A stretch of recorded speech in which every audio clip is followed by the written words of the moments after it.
Welcome to the McFeely Mess Podcast at Inforum.com. In-depth conversations and opinion covering a variety of topics from the world of news, sports, and more. Here's Mike McFeely. Welcome to another episode of the McFeely Mess Podcast at Inforum.com. And I am in the well-appointed building of the mighty 790 KFGO and the News and Views radio network with our good friend Joel Heitkamp, who's going to join us today to talk about our guy Doug Burgum, our guy Joe Biden, and whatever else comes our way. I just did a little radio spot with Joel on his program, and so we thought we'd just kind of stick around a while longer and BS about some politics. Joel, how are you? Thanks for inviting me. Yeah, I love doing this. So no VIX for this time. No, I was a little disappointed. Seems wrong. I was a little disappointed when I got the text from Abby Miller saying, "Why don't you just come over to the studio tomorrow and we can do this?" Because I haven't had a VIX fix in a while, and I needed a VIX fix. I've had a chance to do this with you twice now, and we've always done it from VIX Bar, and so it just feels wrong. But we'll slug. Well, we'll be okay. We'll be okay. So the news of this week, moving on from the assassination attempt on presidential candidate Donald Trump, which we all agree was a horrific act that was not right, and political violence must be avoided at all costs. But after that, the news that we heard and we're most interested in locally here is that Doug Burgum, the Republican governor of North Dakota, who has been auditioning and resumeing and doing all but begging to be Donald Trump's running mate in the presidential election in November, did not win. He did not get selected. He was, if you could say, fired by Donald Trump in the vice presidential sweepstakes, and it was given instead to J.D. Vance, the U.S. Senator from Ohio, who, not unimportantly, is only 39 years old. What was your first reaction when you heard that J.D. Vance was going to be Trump's running mate and not Doug Burgum? Because, you were a guy, Joel, who helped launch Doug Burgum's political career. I mean, you were one of the guys that talked with him beforehand, and he asked your advice, and you gave him advice and offered advice to, run for governor of North Dakota. So what was your reaction when you heard the news about J.D. Vance? That he lost. That he can try to spin it any way he wants. But the truth of the matter is, in the big sweepstakes of what he wanted, he lost. I think he's lying.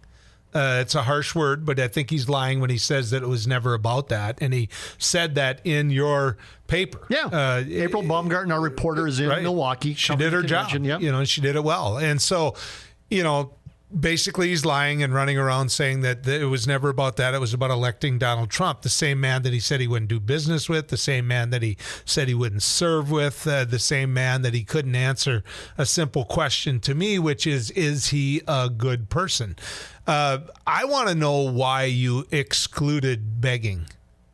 I thought I did. I thought I said begging. No. You excluded it from something that he did do. Oh, okay. Okay. I would argue that much of what he did to try to get this job was begging. I mean, he ran around doing whatever Trump wanted. Yes. When he knew what was wrong, and basically that to me is begging for the job. But does he know it's wrong? Does Doug Burgum know that Donald Trump is a bad person, is a unethical businessman?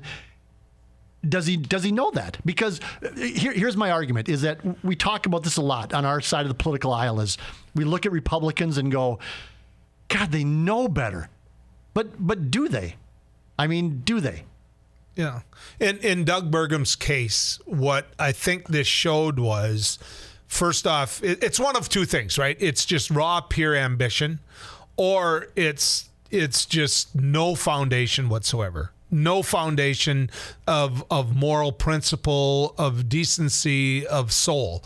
And it could be both. I was going to say, they're not mutually exclusive. Yeah. You can be blindly ambitious, which I think that it is, and I've said that all along, or it could be just not having a foundation of beliefs. Yeah. I don't know that. I don't know Doug Burgum well enough to know whether there's just nothing. There's no there. Well, we know him 7 years as governor, And we saw him, even in his second term, having proven that the people will vote for him again. We've never seen the legislature more powerful in North Dakota. I mean, there was no there in terms of, he spent millions to try to get rid of legislators, didn't succeed. Of course, the death played a role in all that. But I guess if I asked you 10 questions right now of what Doug Burgum believes about key issues, I don't know that you could tell me. No, that's true. And that's, the flip. This is a man who at one point said the culture war issues are distractions and that's not important. And, we don't need to be picking on LGBTQ kids and all of that flipped. All of that went 180.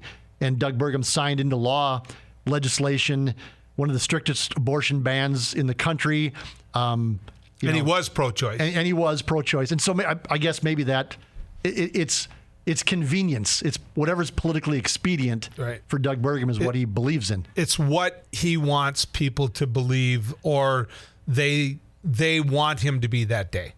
And in the end, I don't think it's ever going to make you out to be something that you're going to be proud of later on. I think that unless he is, which means to me then he's not a good person. Why did Donald Trump not pick him? I think we know why he picked J.D. Vance, and you can get into that as well. But specifically, why did Doug Burgum not win this job that he wanted? Well, I don't think he would have done well in any debate against any candidate that the Democrats put up. He was already in debates against other Republicans that he wasn't on their radar, so they never even got up in his grill taking after him. But you could see that he wasn't at the same caliber of a debater that they were. He had a hard time conveying his message. And again, I go back to that foundation.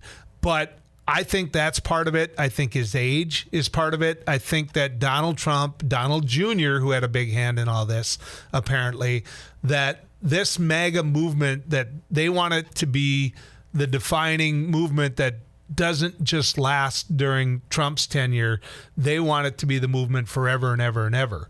And J.D. Vance, as you mentioned, being 39 years old, plays right into that. So Doug Burgum at his age didn't fit that bill. J.D. Vance, though, is a guy who not that long ago said that Donald Trump might be America's Hitler. And J.D. Vance was a guy who came out strongly against Donald Trump not that long ago. And so is he the same as Doug Burgum, just a younger version? Well, he wanted the same job. That's the one thing that they have in common. There's no question that he wanted the same job. I think that J.D. Vance, for all that people think he may be, it's the same mistake that we made about Donald Trump. That he's going to do one thing to get elected and then he's going to govern differently. Same mistake we made about Doug Burgum, or I made. Yeah. I have many Democrats, that when we talked about Caramond, for example, and I was encouraging them to take a real serious look at Caramond, they said, didn't you learn anything about Doug Burgum? So believe me, I got took to the woodshed big time on that, although I still think I'm right about Caramond. But I think in the end, what they're going to do is they're going to look at decisions based upon fear. And that fear is going to be the MAGA movement. It isn't just Donald Trump, because Donald Trump brought people into politics that never were into politics. He brought the Harley crowd into politics, where normally they just sat it out. They bitched about Democrats, bunch of liberals, bunch of Hispanics, bunch of black people, albeit they use different names, different words used, to describe them. But these people now are the ones walking around with political shirts because he made their life the way they live it okay. To be able to cheat on your wife, to be a racist, to be the type of person that they are, he made it cool and okay to be, and he put them at the forefront of America, and they love him for it. But don't you? And you've talked about this before, that that Trump allows people to live their life the way they want to live it, which is to use the N word, to use the S word when it comes to he Hispanics, encourages it, and encourages it. But don't you also think that it's also because Trump promises to put those people back in their place, right? I mean, for what I meaning you and I. No. Meaning Okay. people with brown skin and people with I got it. darker skin and people who might love somebody of their same gender. That I think a big part of the MAGA movement is not just what you said, and I agree with it, but it's also, and we talked about this in your radio program not that long ago, is that there's this belief and this fear that white males, middle-aged white males, are the most discriminated against group in America. It's not true, but that's what they believe, that black people are coming for their jobs and gay people are going to be in power. And don't you think that they look at Trump and go, he's going to stuff these people back in the hole where they belong, and it's going to allow me to get ahead, me being the Hartley guy or whatever cliche you want to use. Well, Kavanaugh, Gorsuch, Comey Barrett, he's already done that. He's made it so that you can do things that are unethical and illegal, and as long as it gets to the Supreme Court, you're going to be fine. You're going to win, yep. And he's done that for generations, and he'll do it more. You'll see more federal judges like Eileen Cannon that I'm not so sure actually didn't cheat through law school. But he is going to, through the judiciary, and this is an area, Mike, that I think that the American public really shows its ignorance, and even on the progressive side, because they don't make the federal appointments, and they didn't in the past with Trump, a priority in the debate. And in the end, it bit them. It bit them big time. They made other things the priority. Obviously, debt, inflation, those type of things, decency. They made the Supreme Court, though, part of the discussion. They're making it more now. Yes. Yep. Now. They didn't make it so much then. And it really came back to bite them back in the Clinton race. Now, they won the one where they made it more of an issue, but the horse was out of the barn by that. And I've been very critical of. I get in a lot of trouble for this. I don't care because I think one of the most selfish people in history is going to be Ruth Bader Ginsburg.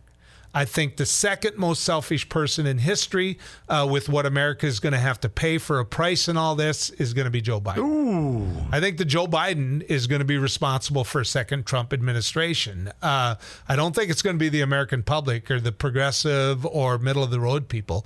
I think that when you're 82 years old, you perform that way at a debate, when you show the American public exactly what's going on, because the one question that never gets asked, and I ask this on my show a lot, is not what Joe Biden will be like as a president after January if he wins. It's what he'll be like 4 years later.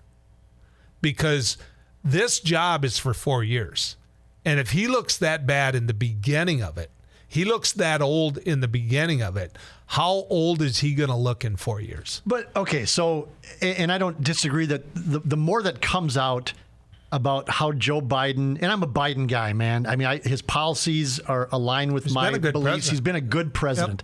Yep. Obviously, Republicans won't give him the benefit of that doubt, but Joe Biden has got shit done. That aligns with my beliefs, okay? And it sure sounds like he is digging his heels in, that he doesn't realize the situation that he's put the country in. So I don't disagree with that. But your guy, Jonathan Martin of Politico, a reporter who you know pretty well and have talked with, wrote a column recently that said, look, where have the Democrats been for the last 3.5 years? Yeah. I mean, they're trying to compress into 3 weeks what they should have been doing for 3.5 years, which is to pick the successor to Joe Biden, or let the American people pick the successor to Joe Biden, and then take on the Republicans that way. And so, but where he's wrong about that, Mike, is, there's been points during this presidency where he had to deal with an economy coming out of COVID that Donald Trump dropped the ball on. Yeah. But if you start looking for the replacement right away, they're going to know that. Okay. All right. They're going to know that. And so that's where I disagreed with Jonathan. If you're going to do it, you better do it very covertly. The other thing is, the Associated Press just reported in a poll that 75% of all Democrats want a new candidate. Yeah, I saw that. And so Kamala Harris was picked as the vice president for many reasons, not the least of which was the fact that you had representation of the black community. We're finding out already that the black community, in particular black males, don't plan on voting for Joe Biden. Many blacks as a whole don't plan on voting. Knowing that, why are we so worried about ticking off Kamala Harris? Have an open convention if she gets the job, support her, those type of things. But I think that the people that right now aren't having the courage, the Chuck Schumers, the Nancy Pelosi's, all this behind the scenes crap, and I've had this argument and debate with Heidi Heitkamp, who has access to a whole lot of national media, that leaders lead. And she'll be mad at me for saying this on your blog, but that's what two people that play a lot of pinochle against each other do. I think that people really need to do what I did on my show, on a very small regional show in the scale of the nation. They need to just say it, and say it publicly. See, I the night of the debate, I watched about the first 10 minutes, and I went, oh, boy. I might have been wrong here in what I've been saying and what I've been writing and what I've been doing for the past several months. And I sent you a text message saying, I am sorry for chewing out your ass for, not supporting Joe Biden blindly several months ago. That's fine. I'm just a guy in Fargo, Moorhead, whatever. But after that whole debacle was over, Joel, I was mad. Some of it on my own, but mostly at the people around Joe Biden. Bingo. Yep. I mean, how can you look at that and look at him every day and everybody thinks it's okay? I mean, his chief of staff, his minions around him every day, how could they not be yelling to somebody, he ain't got it anymore, guys? Mm-hmm. I mean, where's Jill Biden? I mean, he kind of fooled us. Yep. I think with the performance that both you and I praised heavily at the State of the Union. I mean, that's where Republicans are going, okay, now you're going to see. Still do this. Yeah. He did it for that one night. It was fine. But the Joe Biden that showed up for the debate, I mean, it was horrible. Yep. And so where are the people around him ringing the alarm bells saying, we got to think about this, folks, for the good of the country? I mean, you mentioned Jill Biden. Yeah. That's one place it goes, but there has to be others. Well, staff, his son, many others that way. I can tell you this, it's not colleagues who love him. It's not the Kent Conrads and the Byron Dorgans who know him very well. When you get to that, people love power. And even when it's not power, they love the perks. And I mentioned Jill Biden. I want to make sure because sometimes those names run together. She has enjoyed the best treatment from the press you can possibly enjoy. Melania Trump didn't. I'm not big on red roses, during a Christmas or a red Christmas. Yes. Okay. But I know I on the other side didn't give a shit. But, correct. In Jill Biden, she's been portrayed as this, junior college teacher, this I still go and help kids, and she likes that portrayal. Now, when she goes anywhere, she's got the press corps screaming at him. Screaming at her. And she is stopping, and I saw this the other day, going, why are you doing this? You know me. Yes, they do know you now. They know something about you that they didn't know before, as you just pointed out. They know that you knew something, and you still let this go forward. Yeah. And so keeping the pressure on her might be the way to change this as well. If she wakes up in the morning and says, whoa, wait a second, I really wanted to keep this job, but I am going to go down in history. I'm going to go down in history as one of the people who allowed Donald Trump to be president, and the MAGA movement to be not just president, but whatever comes after that. I mean, there's a historical perspective, and that's what made me so angry. And I am a big picture guy. Maybe not so much on the minutiae and the details of the moment, but I like looking at the big picture. Mm-hmm. And this goes beyond, when Joe Biden said, well, you know what? If I if I fight hard and I lose this election, at least I know I tried. Yeah. That is not the right answer. No, that is not the right. I gave it my all. Because we are talking about generations of people in America who will live a different life if Donald Trump wins a second term, which it looks like he will right now. And I don't know that the people that had a chance to say something look at it that way. Are they looking at their next paycheck? Yeah. Are they looking at that they're not going to have cocktail hours anymore in Washington, D.C.? What are they looking at? Yeah. And not if they're not looking at the big picture of history. Well, a couple things have happened. Number one, and it's not underplayed, the DNC decided not to certify Joe Biden as the Democratic nominee early. And they were going to do that so he could get on the ballot after the laws were changed by Republican legislators in Ohio and a couple other places. And so they backed off on that, which is an indicator that they had pressure to say, wait a second, we're looking at other candidates. The other thing, and I find this really interesting, that you haven't brought up and I haven't brought into the conversation, the attempted assassination of Donald Trump. Because a lot of people are saying that did it. That was it. That image of him with his fist in the air. And the fact that we're not this close to that assassination attempt talking about that being the close-all, that being the ace in the hole, tells both of us, tells the people listening to us that all that did was get his base, which he already had, riled up. Yep. And it didn't go further. I don't believe it went further. I don't believe so either. I mean, and you and I talked about this on your radio program as well just a few minutes ago, is nothing has changed with Donald Trump. I mean, there's no doubt somebody tried to take his life. But who Donald Trump is and what he stands for and what the MAGA movement means to this country, none of that is different. Like, Donald Trump didn't go into that rally as one person and come out an hour later a different person. He might be playing the role of, oh, wait a second now, let's all tone down the rhetoric here, although I don't really know that the Republicans have done that. But Donald Trump's the same person.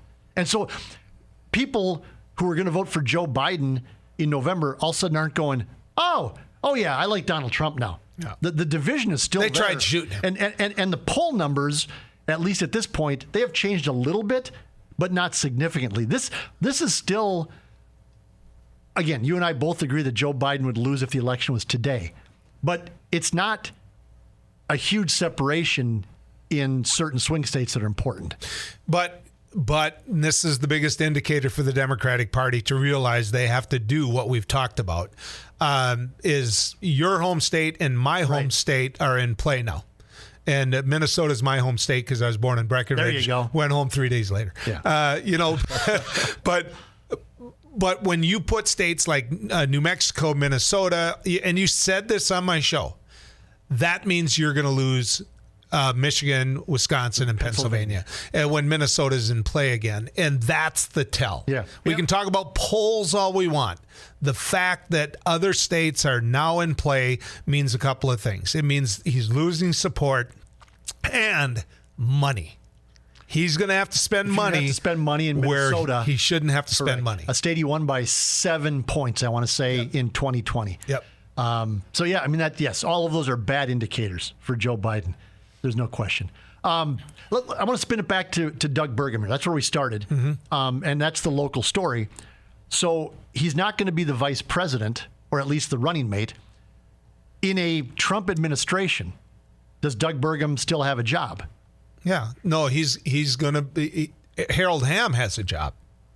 I mean, Harold Hamm has exactly what he wants. He bought a congresswoman in North Dakota, in Julie Fedorchak, and he bought a Secretary of Interior in Doug Burgum. And so Doug Burgum, as recently as the day we're doing this podcast, on this Wednesday following the shooting, Doug Burgum has already taken to the airways and the interviews and said all of these federal lands, these national parks, for example, they're lands that could be utilized in different ways, vis-a-vis, ghost whispers, whatever you call that Harold Hamm should be able to drill on these national parks.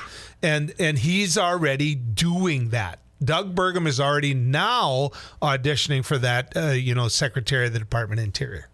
He would take it, you think? Oh, God, yes. I mean, we have talked before. He bought hiking shoes already.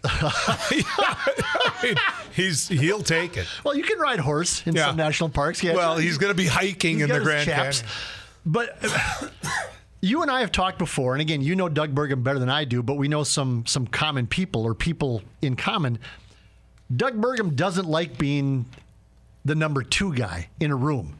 He would have been the number 2 guy in a Trump administration because he knew that the end game was going to be the number 1 guy. Mm-hmm. But he just hasn't struck me as a guy that wants to be an underling to anybody. If you were right, then he wouldn't have done all the national media he could do where he made sure, and even in your paper, April got this as well, where he begins by telling the public that when Donald Trump called him, he said, Mr. Secretary, how you doing? Yeah. Now, that was a private conversation, but he shared it publicly because he wanted people to know he has the job if he wants it. Okay. All right. And I can tell you that as someone who's a baby brother of a woman that was offered a cabinet position in a Trump administration, I was with her that night in New York. we had just been to the Madison Square Garden. UND was playing, and I remember it really well. Chuck Schumer, Tom Dixon, Tessa Gould, people like that said, "You can't do this. You can't do this." And here's the upside. Somebody that was in that meeting, and I'm not going to say who, it wasn't Heidi, stole the pen. And I still have it. But she was offered a cabinet position. So that's the way Donald Trump goes about using those positions in many, many ways. Not for the good of the department they're going to run. Because the very people that were good at those positions all bolted those positions in the first administration. And now, as you pointed out on my show, he's going to surround himself with yes men and women. All right.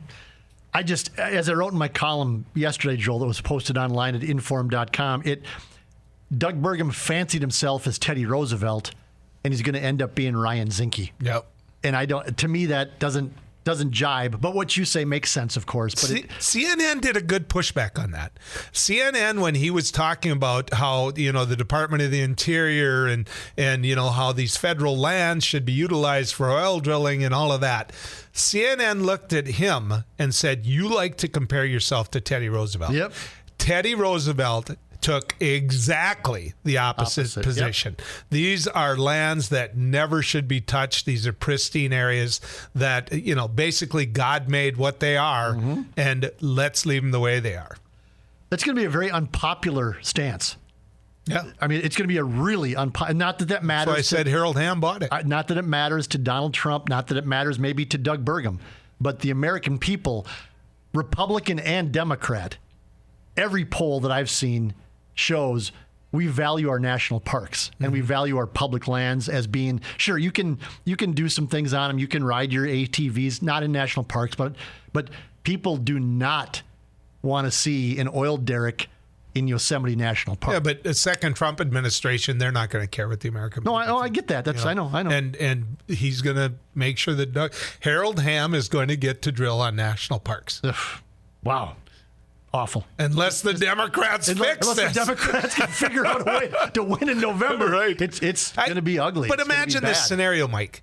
You go to an open convention, and I may be dreaming here. I get it, and my percentage is around 20%. Many people point out, but you go to an open convention, and you go there after Joe Biden said, "You know what? I can't do this." I went and reviewed. I saw it. I think I did my job well. I'm going to support whoever they endorse, but I can't do this. So you go to this open convention, which I've been at one or two of those on a state level. It's fun. It's a lot of fun. And those delegates who we have trusted to be our delegates, to do the right thing, those delegates get courted. People come forward and say, "I'll do this. I want to do this. I can win for the Democrats." And the next thing you know, there is energy in the room. And there will be some ticked off people when the convention's over. Kamala Harris, if she loses, will... The notion that black voters, because Kamala didn't get the job, you know what? Maybe it's another black person that gets the job. Maybe it's another black person that gets that second job. Who knows? I know this.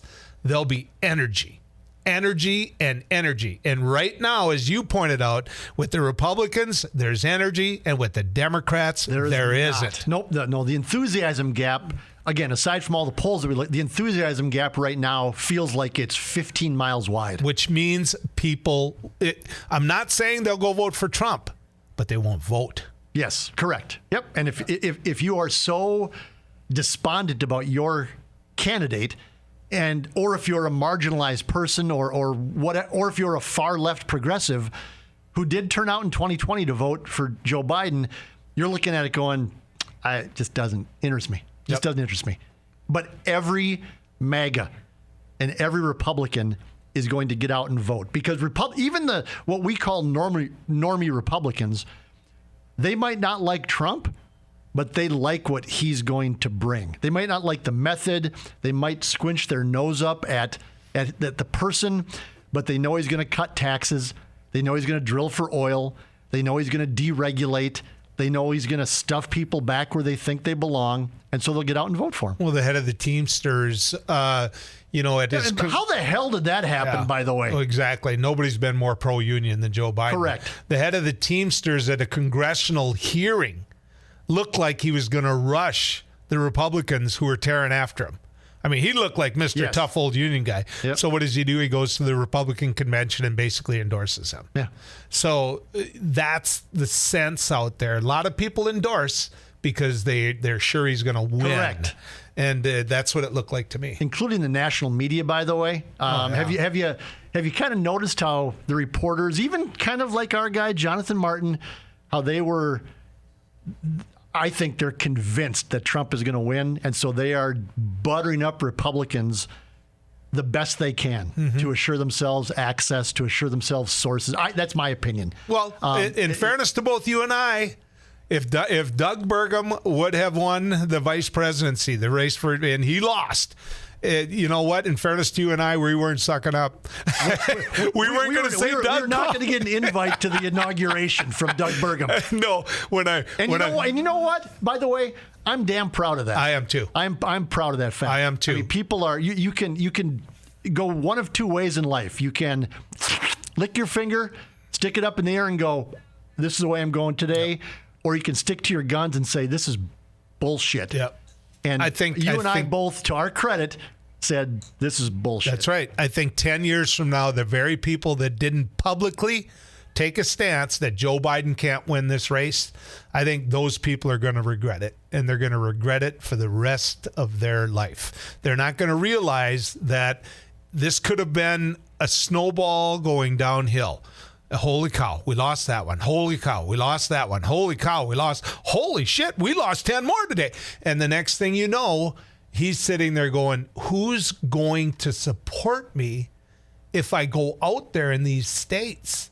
Who's going to support me? Yeah. Because if you're John Tester, you're Bob Casey, you're Tammy Baldwin, you're Sheldon Brown, you're one of these individuals in these states trying to win a U.S. Senate seat, he's hurting. You're separating yourself from Joe Biden He's at this hurting point, you. and that's obvious. I mean, so it's And where he'll hurt him the most, their popularity might be strong, but where he'll hurt him the most is people vote on top of the ticket and they may not vote, and that's where he'll hurt him the most. Yeah.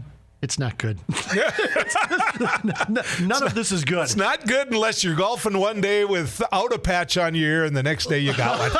Then it's good for you. I don't know. Do they have Wi-Fi in the gulag? Because Can you still write? I may be filing my column. Well, that's right. I wouldn't be able to file columns from the gulag, would I? I'll guarantee you they won't have a microphone. No. So I'm toast no matter what. That's not good. That's not good. All right. Let's wrap this up. I'm Burgumed out.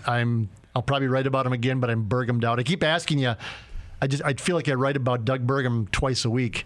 Yeah. Well, he was the story. And the key word there is they get well read. Yeah, they get well read. He was the story. Well, I mean, and this is the odd part, and I've talked about this with you before and others as well, is this should be a very exciting moment for North Dakota. It really should be. A state that has always felt, and in some ways has been, pushed to the back of the line and ignored and flown over. It should be really exciting that Doug Burgum had a chance to be vice president, and now could be the Interior Secretary. That's a powerful position. Yeah. That matters. Well, just to me, it doesn't. And again, I'm a Minnesota guy. It just doesn't feel like it. It doesn't feel like there's people going, "Hey, this is a great moment for North Dakota." Well, the Dakotas are 0 for 2. One because he shot his dog, and the other one because he probably didn't have the ability. Shot her dog, I should say. Yeah. Where the Dakotas are going to get the attention, I believe, is John Thune. I think that John Thune is going to be the next majority or minority leader of the United States Senate, and he's going to have a major say in this country. And that's and if you look at the talent, you look at the common sense, the ability to govern, he always was the best out of the three of them. Yeah. How about the guy from North Dakota who's been in the Senate for like 20-some years now? Hasn't he been? Who is that? John Hoven. Oh, yeah. John. Is there? And this is okay. This people think, well, now you're just taking cheap shots, but seriously, it's not a cheap shot. But seriously, John Hoven has been in the United States Senate for a long time. A long time. Why is he never mentioned as the next majority or minority leader? Why isn't he asked to speak at a convention? Yeah, I mean, yeah. Is it the obvious reason that he's just nobody knows he's there? Yeah. I use this analogy with John Hoven, and I think even the Republicans they know how to answer this the right way. Would you give John Hoven your car keys in a tough bar? Because when the fighting started and you start rolling on the ground, you'd be saying it's 2-on-1 because Hoven would be out the door with your car. I mean, you talk about a missed opportunity to make North Dakota a centerpiece of a Republican administration. Doug Burgum, and it's again, 99.999% of that's just personal ambition and ego. But John Hoven was in a position to influence things, to influence the country. Some of your listeners, nothing there. Some of your listeners, some of your readers are going to get this. Most aren't, but I'm going to use it anyway. Do you remember Charles Durning in Best Little Whorehouse in Texas? I do not. Never saw the movie. Okay. He is the governor. And Burt Reynolds, they're forcing to decide to close down the whorehouse, right? Yep. And Durning was the one who's saying, I like to dance a little sidestep. He's the governor that wouldn't make up his mind. He gets asked a direct question. He would, I beg of you, Mike, go on YouTube and watch that performance. Okay. Because when you see it, you're going to, other than the weight of the person doing it, you're going to see John Hoven. Okay. Yeah, just sad. Real sad. Yep. All right. Thank you, Joel. Thanks for having me on your radio show. Thanks for doing a podcast with me. Thanks for letting me come on again. This is fun. We'll do it again in another month or two. That was Joel Heitkamp, KFGO Radio, the News and Views Radio Network across the state of North Dakota, joining us here on the McFeely Mess Podcast. Thank you for listening, and we'll talk again next week. Thanks for listening to the McFeely Mess Podcast at inforum.com. For more podcasts and columns, head to inforum.com and search Mike McFeely